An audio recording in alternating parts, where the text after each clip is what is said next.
நெல்லை சட்டமன்ற தொகுதி திமுக வேட்பாளர் சுப்பிரமணியன் தந்தி டிவிக்கு அளித்த பிரத்யேக பேட்டியில் 3 மாதங்களுக்கு ஒருமுறை மக்கள் குறை தீர்க்கும் கூட்டம் நடத்தப்பட்டு தொகுதி மக்களின் குறைகள் அனைத்தும் நிவர்த்தி செய்யப்படும் என்று உறுதியளித்துள்ளார். திமுக சட்டமன்ற வேட்பாளர் நெல்லை தொகுதியுடைய வேட்பாளர் நம்மோடு இருக்கிறார். இந்த பிரச்சாரம் குறித்து அவரிடம் கேட்டு வரலாம். சார் வணக்கம். வீடு வீதியாக பிரச்சாரம் மேற்கொண்டு இருக்கீங்க, எப்படி இருக்கு மக்கள் மத்தியில் வரவேற்பு? மக்கள் என்ன சொல்றாங்க? உங்களுக்கே தெரியும் நினைக்கிறேன் மக்களோட வரவேற்பு எப்படி இருக்குன்னு. மக்கள் சிறப்பான வரவேற்பு கொடுக்குறாங்க. தலைவரோட திட்டங்களில் அவ்வளோ பேருடைய ஆள் மனசுலையும் போயிருக்குது. அதனால் திராவிட மாடல் ஆட்சி 2.0 தலைவர் சொன்ன மாதிரி 200+ உறுதியாக அமையுது. தலைவர் அடுத்த மாதம் கோட்டைக்கு போகிறதும் உறுதியாயிடுச்சு. இப்போ ஒவ்வொரு பகுதியாக நேரடியாக வாக்கு சேகரிக்கும் போது மக்கள் பல்வேறு கோரிக்கைகளை முன்னிறுத்தி உங்கள்கிட்ட பேசுகிறாங்க. மக்கள் என்னென்ன கோரிக்கையை முன்வைக்கிறாங்க? திருநெல்வேலிக்காக பிரத்யேகமாக என்ன திட்டம் வச்சுருக்கிறீங்க நீங்கள்? திருநெல்வேலிக்காக பார்த்தீங்கன்னா முதல்ல எங்களுடைய திட்டங்கள் என்னென்னு கேட்டிங்கன்னா, முதல்ல மக்களுக்கும் எங்களுக்கும் தொடர்பு இன்க்ரீஸ் ஆகணும். அப்போ தான் அவங்க தேவையை நாங்கள் உணர முடியும்.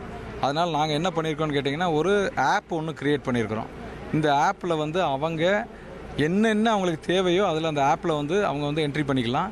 அதே மாதிரி அதிலே கால் சென்டர் இருக்குது. அவங்களுக்கு என்ன வேணுமோ அதில் பேசினா 24/7 அதில் அவங்க பேசிக்கலாம். இது ஒன்று. ரெண்டாவது பார்த்திங்கன்னா, நாங்கள் அஃபிஷியலாக ஒரே ஒரு ஆஃபீஸ் இருக்குது, எம்எல்ஏ ஆஃபீஸு, கிளை ஆஃபீஸ், எம்எல்ஏ ஆஃபீஸ். ஒன்று மானூர் மேற்கு பகுதியிலும் இன்னொன்று தெற்கு பகுதியிலும் வைக்கிறோம். இதெல்லாம் மூலமாக எங்களுக்கும் மக்களுக்கும் உள்ள தொடர்பு நல்லா இருக்க போகுது. இதுக்கு மூணாவது முக்கியமானது, 3 மாதத்துக்கு ஒருக்க பப்ளிக் கிரீவியன்சஸ் டே, மக்கள் குறை தீர்க்கும் நாள் வைக்கிறோம். அதில் எல்லா அதிகாரிகளும் எங்கள் கூட இருக்கிறாங்க. மக்களுக்கு என்ன குறையோ அதை உடனுக்குடன் தீர்ப்பதற்கு அதையும் வழி பண்ணியிருக்கோம். இதுதான் முதல். இல்லை, மக்கள் அடிப்படை தேவைகள் நிறைய இருக்குதுன்னு சொல்கிறாங்க. என்ன அடிப்படை தேவைகளை முதல் கட்டமாக வந்த உடனே செஞ்சு கொடுக்கறதுக்கு முயற்சி எடுத்திருக்கீங்க? அது நிறைய இடங்களில் பார்த்தீங்கன்னா ரோட்ஸ் சொல்லியிருக்கிறாங்க, ஸ்ட்ரீட் லைட்ஸ் சொல்லியிருக்கிறாங்க, குடிநீர் வசதி சொல்லியிருக்கிறாங்க. இது ஆல்மோஸ்ட் 70% 80% நிறைவாக இருக்கிறது.